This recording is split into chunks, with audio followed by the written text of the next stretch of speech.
Por dentro do assunto, com o padre Ednei Batista. Oferecimento: Peregrinos Viagens e Itiquira Turismo. Peregrinação para todos. Para esclarecer as suas questões e dúvidas em relação à Igreja Católica Apostólica Romana, a Mensagem apresenta Por Dentro do Assunto, com o padre Ednei Batista.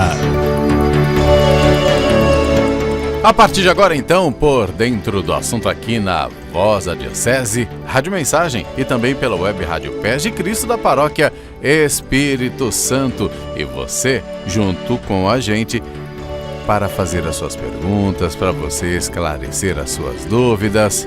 É para isso que a gente está aqui, certo? No oferecimento de Peregrinos Viagens e Itiquira Turismo, peregrinação para todos.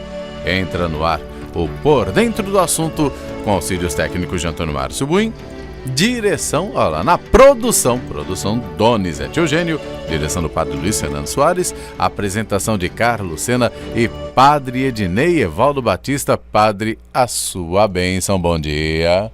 Bom dia, Deus o abençoe e abençoe a todos os nossos amigos e amigas que conosco vão fazer mais uma edição do Por Dentro do Assunto no dia de hoje.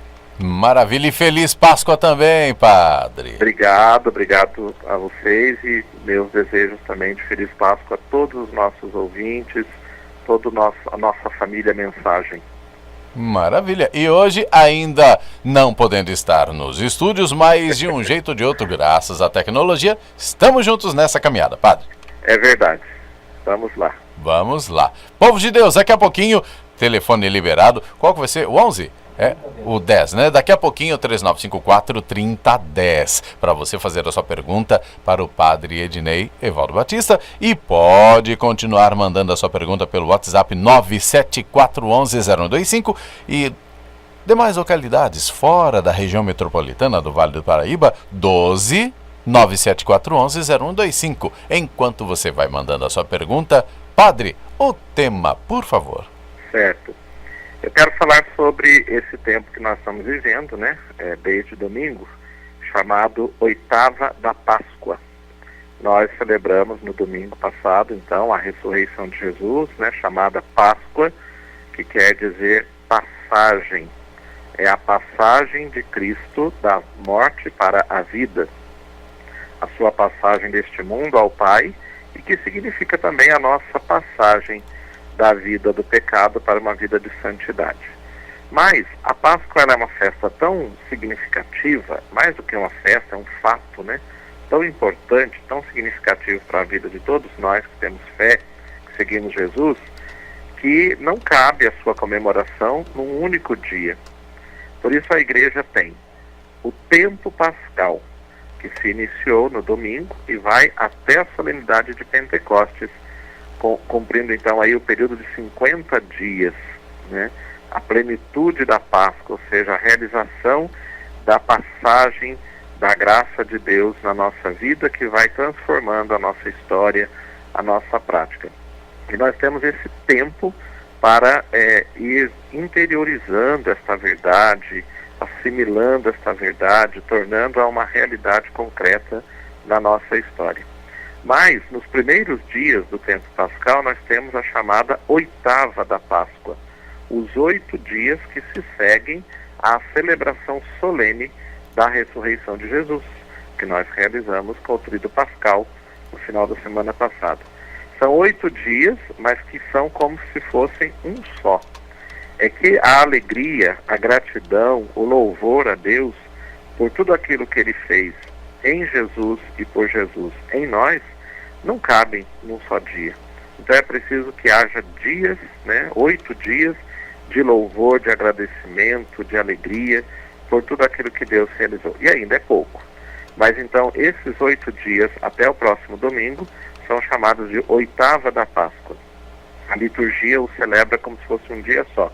É como se nós estivéssemos dentro de uma grande celebração que começou no domingo e só vai terminar no próximo domingo. Claro que vamos fazendo nossas coisas, trabalhando, estudando, convivendo em família, né? De preferência seria bom que a gente não vivesse aquelas coisas negativas. Nunca, e muito menos nesse tempo, né? Que fosse assim, um tempo de um treinamento intensivo de vivência da vida nova que Cristo nos conquistou. No amor, no respeito, na oração, na alegria, na participação da liturgia, né? Na escuta da palavra de Deus, que a gente estivesse assim como que dentro de uma grande celebração de 8 dias, ainda que interrompida pelas nossas atividades cotidianas. Mas esse é o significado litúrgico, então, da palavra oitava da Páscoa, que corresponde a esta semana que nós estamos vivendo, logo após a celebração solene da ressurreição de Jesus, e que vai terminar no próximo domingo, chamado o Domingo da Misericórdia, ou oitava da Páscoa. Tá aí pra gente entender, e aliás, quebrando aquele tabu que é bom dura pouco, não, Páscoa dura um pouco mais, né, Padre? Dura mais, exatamente. Lógico, graças a Deus. Bom, já deu o tema. Aliás, deixando bem claro, né, Padre, que às vezes as pessoas se confundem. Como foi dado o tema, tem que seguir só essa linha? Não, é livre, né? Livre, é que eu escolho sempre alguma coisa como uma formação inicial, mas depois cada um pergunta o que quiser, né? Então vou até mudar, vamos falar a formação de hoje, pronto. Certo. Vamos fazer assim. Só espero não esquecer na semana que vem, Padre. Tá bom. Povo de Deus, sua vez. 3954-3010 para participar ao vivo pelo telefone ou então pelo nosso WhatsApp 974110125 para você fazer a sua pergunta. E pergunta que não acaba mais, Padre. Vamos que vamos? Vamos lá. Ana Paula do Rio Comprido. Gostaria de perguntar ao padre se Jacó e Abraão tiveram mais de uma esposa. Eles também cometeram o pecado do adultério? Não. A Bíblia de fato fala que eles tiveram mais de uma esposa, né? Abraão, ele era casado com Sara, mas ele teve um filho com a sua escrava, a escrava da sua esposa, Agar, né? O Ismael, e depois com a Sara ele teve o Isaac. Mas nós temos que lembrar que o contexto bíblico, né, que nos conta isso, é muito diferente do nosso. Nós estamos há pelo menos 4.000 anos antes do nosso hoje, do nosso agora, onde o mundo era muito diferente do que o nosso. Até porque as pessoas eram bem menos do que são hoje, né? A mentalidade, a compreensão da própria vontade de Deus, do projeto de Deus para a vida das pessoas era diferente. Essa compreensão ela foi evoluindo na caminhada da fé, né? Então, embora essas figuras sejam muito importantes para nós, são patriarcas da nossa fé, do mundo bíblico, da formação do povo de Israel, nós não podemos olhá-las com o mesmo olhar que nós temos para com as situações de hoje. Então não é uma questão de adultério, é uma questão cultural, né? Mesmo Davi, depois Salomão e outras tantas figuras bíblicas tiveram mais de uma esposa, mas era um outro contexto, né? Então não podemos ler isso como um simples adultério, infidelidade, nada disso. Até porque era algo consentido. Vamos pensar no caso de Abraão, né? Como a esposa dele era estéril, e para o contexto da época, uma pessoa que não tivesse filhos, uma mulher que não tivesse filhos era considerada assim como uma árvore seca, uma árvore estéril que não deu frutos, então não serve para nada. E o homem, ele ficava assim, humilhado porque ele morreria sem deixar uma descendência. O nome dele se acabaria, né? Porque ele não teria a quem dar o seu nome e prosseguir a sua linhagem. Então era algo muito doloroso. Por isso no mundo bíblico a esterilidade, a falta de filhos num casal é algo muito triste. É considerado como uma maldição divina. Claro que também isso é uma compreensão de época. Hoje, um casal que não tem filhos, não vamos dizer que está sendo amaldiçoado, esquecido por Deus, né? Um defeito da natureza, mas que a bênção de Deus está com eles da mesma forma, e o casamento deles pode ser um casamento fecundo em amor e compromisso, independente de ter os filhos, ou a fecundidade pode ser vivida através da adoção ou da dedicação a outras pessoas. Mas então, isso era muito triste. Por isso, a Sara pede que Abraão tenha um filho com a escrava, para que amenize um pouco aquela situação. A escrava, na verdade, representava a própria senhora, a própria Sara, né? Só fazendo as vezes dela para gerar um filho a Abraão. Não quer dizer que Abraão tivesse com a escrava um relacionamento de amor, de carinho, de fidelidade, da mesma forma que ele tinha com Sara. Isso não. Então, isso deve ser bem compreendido. No caso de Jacó, houve lá um engano, né? O pai, o sogro de Jacó deu a ele uma filha em lugar da outra. Enfim, tem todo um rolo aí. Mas é para mostrar assim que a história humana é cheia de altos e baixos. Mas Deus realiza o seu plano de salvação nesta história do jeito que ela é, né? Com seus defeitos, com suas fragilidades. Mas, repito, não leiamos os fatos da história antiga com os olhos de hoje, porque a gente pode cometer um erro chamado anacronismo, né? Que seria, assim, entender o tempo passado com os olhos de hoje, o que não é possível, porque hoje a gente tem uma outra compreensão das coisas, muito mais evoluída, e aí os critérios de hoje, em geral, não servem para ontem. Tá aí, respondida a pergunta da Ana Paula do Rio Comprido. Obrigado, Ana Paula. Próxima pergunta, ainda pelo WhatsApp. Meu irmão é casado e já há algum tempo deixou de ser católico e agora frequenta o espiritismo, junto com a esposa que já tinha essa tendência. Meu irmão se tornou insensível a sentimento por conta de não dar atenção à nossa mãe já idosa. Vejo que o espiritismo, me perdoe dizer, mas vejo eles pregar somente prosperidade financeira. Fico triste com o meu irmão, se tornou assim. Pouco sentimento, ele não era assim antes. A pessoa pediu para não ser identificado, motivos óbvios. Tá aí a pergunta, padre. Eu faria um comentário sobre isso, né? Muito mais do que responder uma pergunta, porque aqui se trata de... Teria que entender a história muito de perto, a pessoa, a situação. E eu não tenho condições de fazer isso. Mas veja, eu acho que tem um engano aí, primeiro, na fala da pessoa, né? O espiritismo prega. Não, eu acho que nós não podemos dizer que o espiritismo prega esse tipo de pensamento de prosperidade, de não ligar para os outros. Pelo contrário, o espiritismo tem uma pregação muito na linha do compromisso com o outro, de fazer o bem, de cuidar. Eles realizam muitas ações sociais, né? Mas também em nome dessa fé, dessa maneira de compreender as coisas. Então não dá para dizer isso. Eu acho que muito absoluto, assim, muito repentino dizer o espiritismo prega isso, né? Se formos procurar entre os espíritas, com certeza vamos encontrar muito mais gente de que faz o bem, que cuida da família, que se preocupa com o outro, do que vive preocupado com a prosperidade. E nós vamos encontrar gente católica, cristã, que também vive preocupado com prosperidade, muito mais do que com o bem do outro, infelizmente.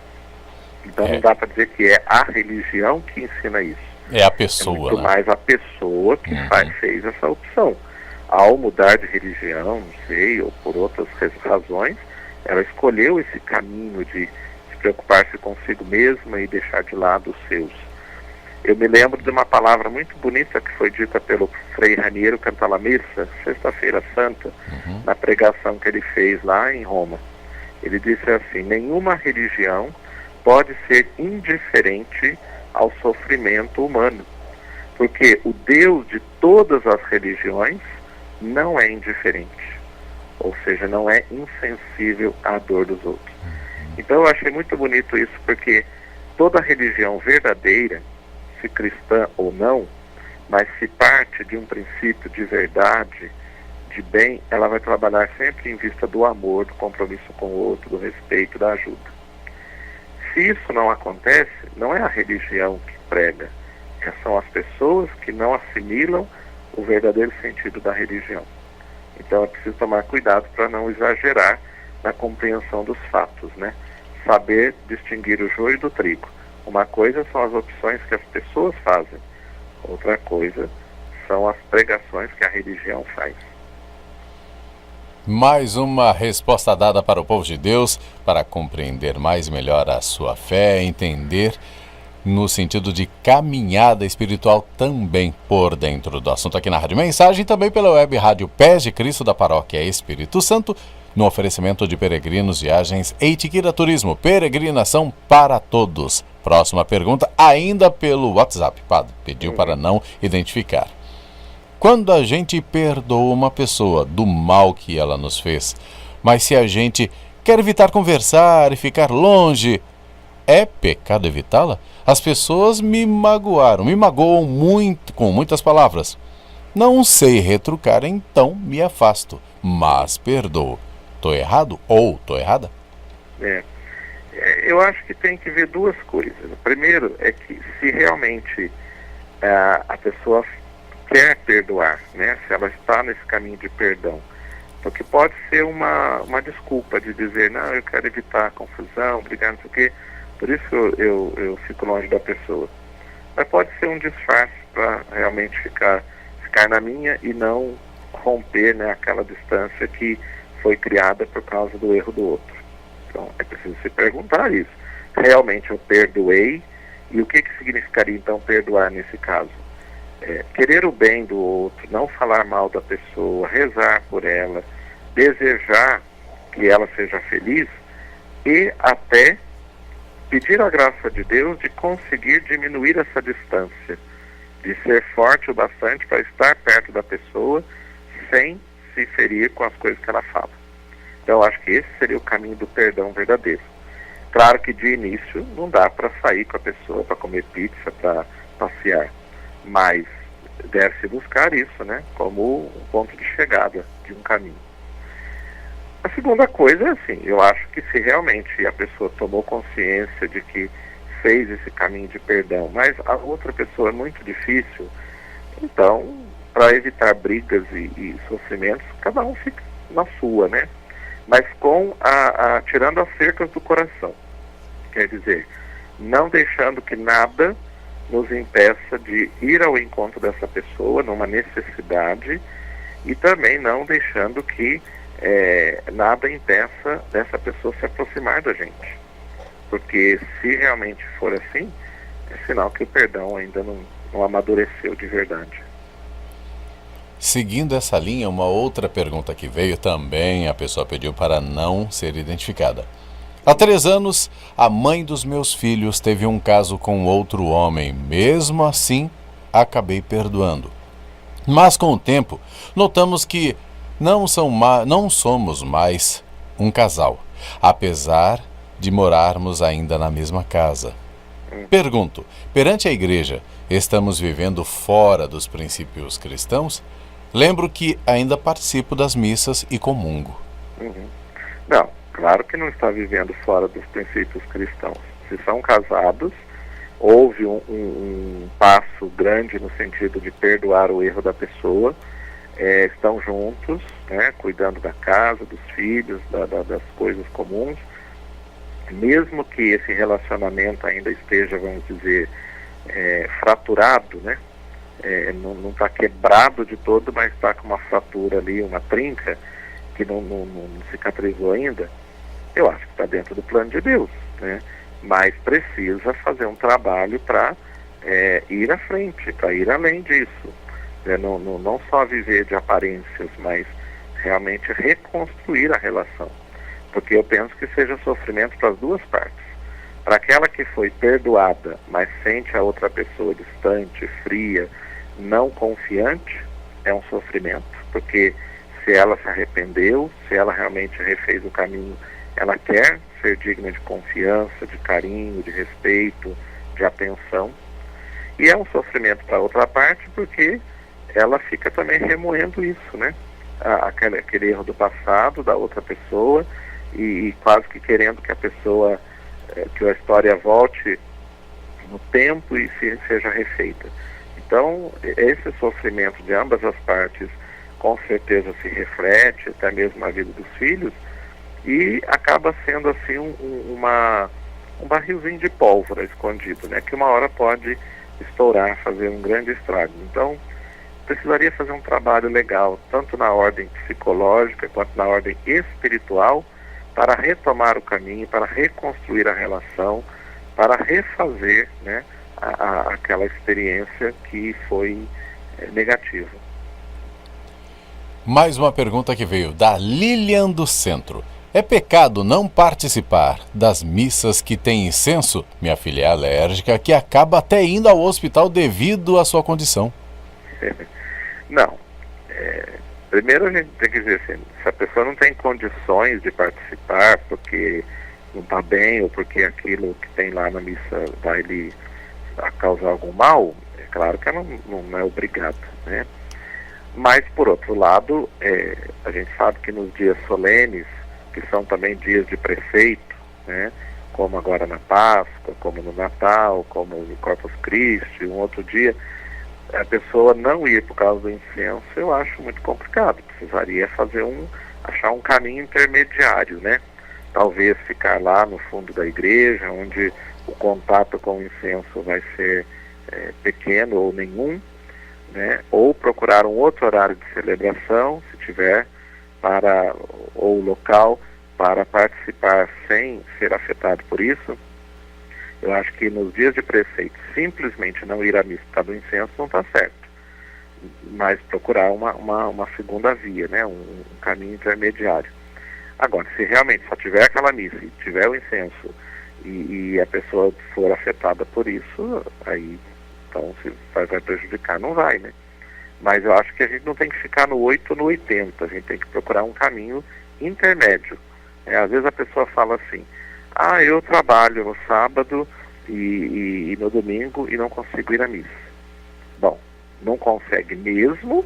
Ou será que se fizesse um sacrifício, procurar um horário ou mais cedo ou no final do dia, conseguiria, né? Porque às vezes a gente generaliza a dificuldade e quando existe de fato a dificuldade, a gente tem que procurar um caminho alternativo, né? Se não houver, então não vai, mas se houver, a gente procura o caminho, esse caminho aí faz ele. Respondida a sua pergunta, Lilian, aqui do Centro de Jacareí. Quase finalzinho, mas tem muita pergunta por aqui. E reforçando, caso a sua pergunta não seja respondida hoje, ela está marcada para as próximas edições do Por Dentro do Assunto. Padre Edneivaldo Batista está aí com todo o seu coração para ajudar a gente em nossa caminhada de fé. A Fátima do Cruzeiro do Sul, padre. Por que temos que ficar velando defuntos? Ficaram velando Jesus a noite toda? Eu, particularmente, não gosto de passar noite em velório. É muito cansativo. Tô errada? Então, né, tem umas coisas que a gente precisa refletir, não a partir só do gosto pessoal, né? Ninguém vai gostar de fazer isso, mas do que significa fazer isso. Então vamos pensar assim, né? A pessoa antigamente, ela morria normalmente em casa, não tinha hospitais, ou muito poucos hospitais. A família, pelo amor que tinha a pessoa, né, ficava ali do lado dela nos seus últimos momentos. Depois, numa atitude de amor, de homenagem, permanecia mais um tempo com ela mesmo, já falecida, e depois ia para o sepultamento. Isso é um fator cultural, mas é um fator também humano, né? Que a própria pessoa que ficou viva, ela precisa fazer isso para interiorizar a experiência do luto, da verdade da morte, para entender que a morte também faz parte da vida, ainda que seja algo doloroso, doído, mas faz parte da vida. Então todo aquele processo de acompanhar a pessoa nos seus últimos momentos, a morte, depois o velório, ia, de certa forma, preparando as pessoas ao longo de sua vida para viverem também a experiência da morte. As crianças conviviam com isso de uma maneira até bastante natural. Hoje, com a modernidade e com um fator que existe no ser humano, que é a negação do sofrimento, a negação da dor e, consequentemente, da morte, a tendência é fugir sempre mais da morte. Então eu não sei se quando uma pessoa diz assim que não gosta, é porque ela não está fugindo, né, dessa realidade da qual a gente não pode fugir, porque senão a gente vai sofrer mais. Necessariamente nós vamos passar pela experiência da morte dos entes queridos, e depois a nossa própria. E a gente precisa se preparar para isso, né? E eu acho que a gente se prepara para isso vivendo esses momentos de luto, esses rituais que a morte propõe. Desde a antiguidade sempre houve isso. Só que hoje, na modernidade, as pessoas fogem disso. Então já não tem mais velório, as crianças não veem mais os familiares que morrem, não se diz para elas. Nós vamos formando cada vez mais uma geração que pensa que não vai morrer. Uma geração que, quando a morte acontece, não sabe o que faz. Fica desesperado, quer morrer também, né? Por isso que nós temos tantos problemas no mundo de hoje, não só por isso, mas também por isso, porque as pessoas não se preparam para a morte. Hoje, com tantos recursos que a realidade tem, se pensa que nós vamos viver para sempre. Ah, não, mas vai descobrir o remédio. Ah, não, mas vai ter tratamento. Não, tem uma hora que nós vamos morrer. Você pode viver 100 anos, quem sabe até um pouco mais, mas vai morrer. Né? A qualidade de vida, ela não vai permanecer sempre a mesma, mesmo com os recursos que o mundo moderno tem. E aí o nosso interior, o nosso espírito, o nosso emocional precisa se preparar para isso. Senão a gente fica brigando com Deus e o mundo por causa da coisa. Então eu diria que muito mais do que gostar ou não gostar, ter que fazer ou não ter que fazer, acho que seria importante pensar por que fazer ou por que não fazer, né? Eu acho que esse ritual ainda deveria fazer parte da nossa vida, sim. Não é fácil mesmo, mas também não é fácil ficar do lado de um doente, não é fácil fazer várias outras coisas na vida. Mas todas as coisas menos fáceis da vida, elas têm uma razão de ser que formam-nos para o que é mais importante. Fugir delas em nome das facilidades, do conforto, seria um prejuízo humano. Padre, não fizemos nem cócegas nas perguntas que chegaram. Ainda tem muitas. Então, semana que vem nós temos uma boa bagagem aí. Se Deus quiser, Padre, teremos sim. Aliás, Fátima do Cruzeiro do Sul, obrigado por sua pergunta. Não temos mais tempo, Padre, para as próximas perguntas. Só quero agradecer e também pedir a sua bênção. Claro. Então, eu ainda estou impossibilitado de estar fisicamente aí na rádio, porque eu estou com o pé trincado, né? O pé esquerdo desde o dia 27 de março. Quem não sabe, agora fique sabendo. Mas se cuidando, já estou no final da minha recuperação, se Deus quiser. Na próxima semana eu vou tirar o gesso e creio que no dia 9, na outra quinta-feira, eu consigo estar presente fisicamente aí na rádio. Mas vá com calma, viu, Padre? Sim. Na próxima quinta teremos o programa, mas eu ainda farei por telefone, porque ainda estou com gesso, aí eu tenho que me locomover bem pouco, ficar de repouso, tudo isso. Mas rezem aí por nós, eu estou bem, graças a Deus, está tudo certo, mas estou um pouco limitado na locomoção. Mas então que Deus abençoe a todo o nosso povo, nesta oitava da Páscoa, que a certeza do ressuscitado entre nós cresça no coração de cada um e cada uma, animando a sua vida, a sua missão, renovando a sua história e fazendo de cada pessoa um anunciador, uma anunciadora da ressurreição para a alegria de todos. Abençoe-vos o Deus Todo-Poderoso, Pai e Filho e Espírito Santo. Amém. Deus o abençoe hoje e sempre também, Padre. Cuida do pé. Estamos cuidando. Obrigado, abraço a todos. Outro. Tá aí o Por Dentro do Assunto, riquíssimo, riquíssimo. Semana que vem tem mais. Se a sua pergunta, como nós acabamos de falar, não foi respondida, outras edições virão e serão respondidas com certeza. Com produção de Donizete Eugênio, auxílios técnicos de Antônio Márcio Buim, direção do Padre Luiz Fernando Soares, a apresentação de Carlos Lucena e Padre Ednei Valdo Batista. Ficamos por aqui com o Por Dentro do Assunto pela Rádio Mensagem e Web Rádio Pés de Cristo, no oferecimento de Peregrinos Viagens e Itiquira Turismo, peregrinação para todos. Semana que vem, 11h30 da manhã, quinta-feira, a gente volta com mais Por Dentro do Assunto. Você acompanhou na Mensagem Por Dentro do Assunto com o Padre Ednei Batista.